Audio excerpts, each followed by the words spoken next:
Hello everybody, my name is koutnyy and today I will speak about game Wijk Caruana Tata Steel 2021 round number 9. Why? Because in this position, the main theory of King's Indian defense, the most important piece for black is the bishop on g7, and really often this bishop is something like question to be or not to be, because to play without this bishop mean to play with lots of dark squares weaknesses around black's king, and this bishop is a winning piece and a losing piece in many variations. But here Caruana is going to surprise not only Wojciech, but he's going to surprise lots of masters and fans, because he is going to take on c3 knight.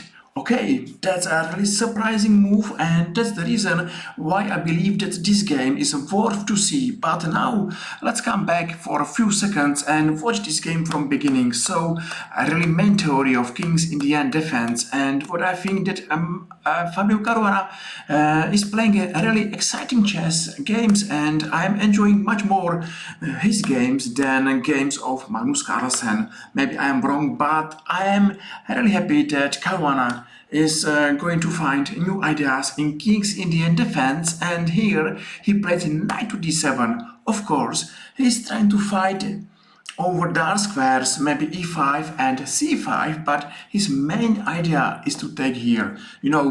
That's a really shocking move, because as I told you, this bishop is the most important piece of all black pieces, and now black took on c3. So okay, it makes sense that white will not take by a pawn, because white will not enjoy a really bad pawn formation, and he is going to take by a queen. Okay, now main idea is to go by a queen to f6 and to exchange this queen exchange. It's funny that if white will take immediately, he's losing without any compensation pawn on e4. Okay, small compensation should be there of two bishops, yes, but it's not healthy to play against Caruana with pawn down. So for this reason,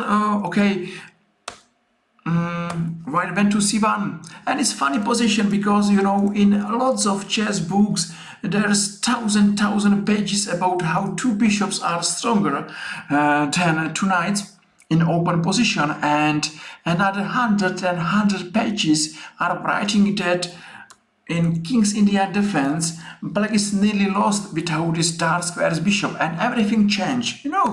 Knight to c5, and white is losing immediately one of his pawns on c4, or of course on e4, and it's a move number 16.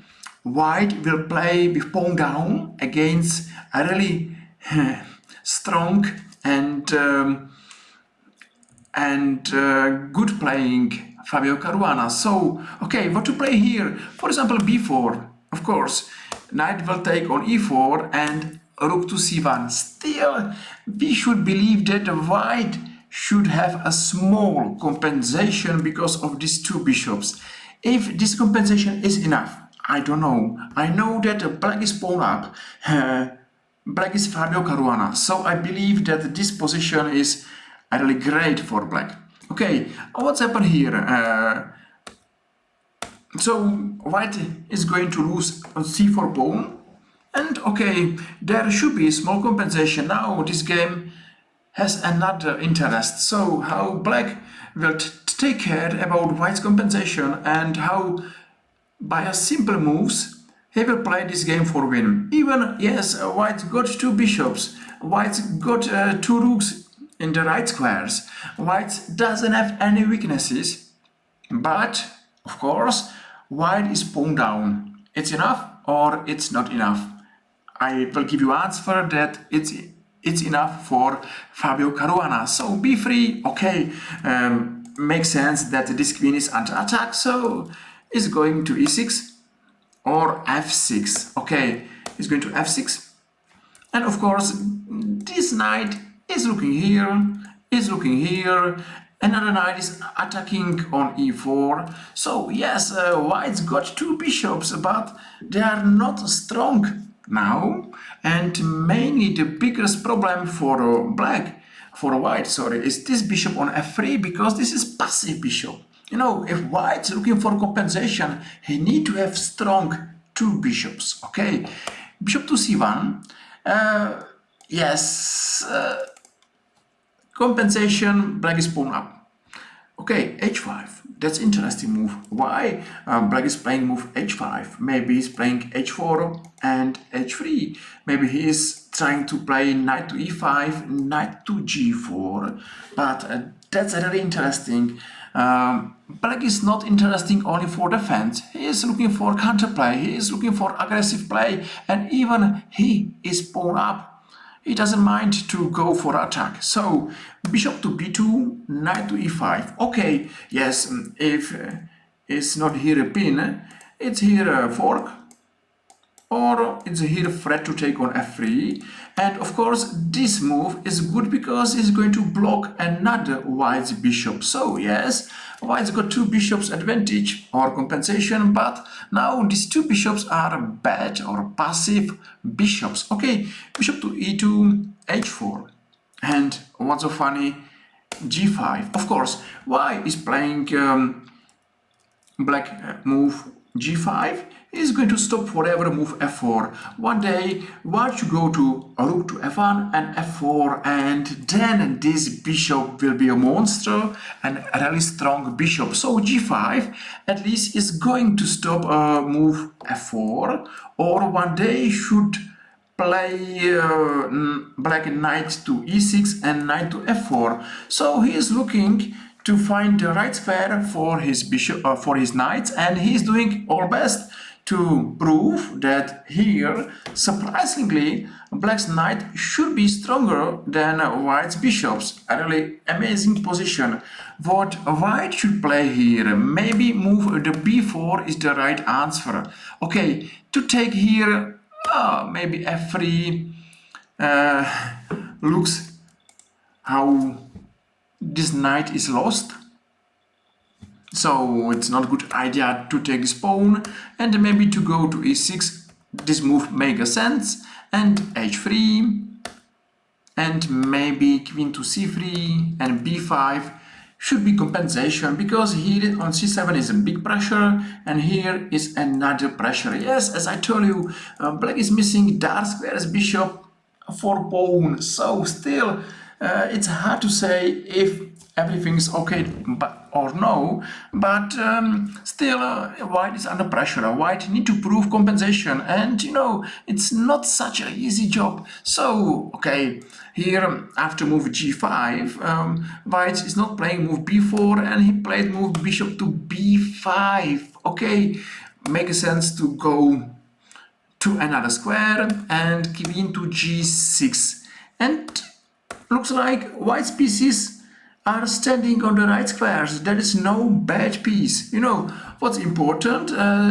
This diagonal is empty, so there is no more threats. And if you will check all blacks and white's pieces, I hope you agree that black is okay. His pieces are maybe stronger than white's pieces, plus he's enjoying extra pawn, and still, okay, we should speak that white's got two bishops advantage, but white has to prove this advantage by some activity, some aggressive plan, some attack. But you know, I have the feeling that white is not really happy here. Okay, he went to c2, knight to e6. Yes, another nice square on f4, f3, and I hope that you have the feeling that white's position is getting worse and worse. You know, white is not improving his position. He is not attacking black. He is not challenging black anywhere. And for example, move f3. It's making small weaknesses over here. Of course, this bishop is worse and still is bad. This bishop is blocked by this knight.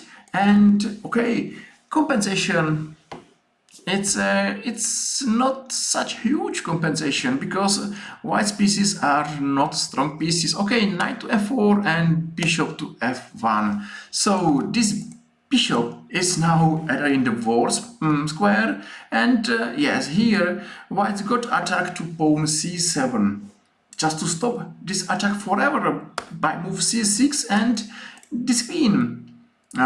It's not a standing on the right square because this queen is not attacking anything. This pawn is supported by a pawn on b7 or from b7, so makes sense that, white's position is getting worse.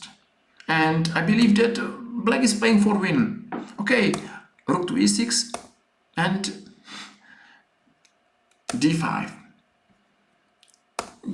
g3 is a losing mistake, but it was a really tough position. In Bg7 Caruana, playing with pawn up, has a stronger pieces. It's a really difficult job to find some compensation if you are not Magnus Carlsen. So black took, and he took on e4. Okay, what is it? Now this knight looks like to be for free. And for example, if he will take here, it's a move knight to h5.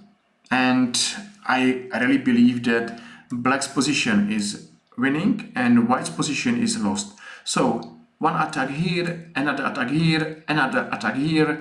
That's a really bad position. And we are at the end because, of course, what to play in a bad position? Just to take a piece. I believe that that's the solution. Maybe white will lose soon, or white will be piece up. That's another different. Maybe this move is working, or it doesn't work. So okay, it's a piece up, but what to play? For example, if he is going to g2, is losing immediately. There is too many pins. Okay, if he is going to h1, is a check, and of course it's coming rook to h6, and that's another loss for white. So white is going to g2. He hope for some queen exchange, of course, because he's piece up. But what a surprise! Black is taking on f3, and amazing game for black. He took on g6, check, and for example, if now white is going to f2, is coming rook to g3, and of course here is a checkmate, my friends. What a beautiful position. Caruana is playing a really amazing chess, and my tip is now should be Caruana the strongest on the board. Okay, maybe I am wrong. So what's happened? White went to h1, f2. Yes, of course, here is a terrible threat. Bishop to h3, knight to c4, and a winning move, rook to e1. Why? Okay, here white resign after a really great game of Fabio Caruana. What should happen here? Okay, one rook, and there is another piece because here is threat cf1. So at the end, great game of Fabio Caruana. He was exchanging his really most important piece for knight on c3. Then he proved that his two knights was stronger than two bishops in open positions. That's another great story of this game. And then he took all chances and he strike for attack, and he was winning in a style. One of the most exciting game of last months, and I was enjoying to watch this game. I hope you agree with me that this was the great performance and maybe the best game of this tournament. Okay, I hope you enjoyed. So if yes, feel free and press like or press follow, and I will be happy, and I will see you soon in our another YouTube chess video. And thank you very much for your time. I wish you a good day, and I hope I will see you soon. So that's all, my friends. See you soon. Bye bye.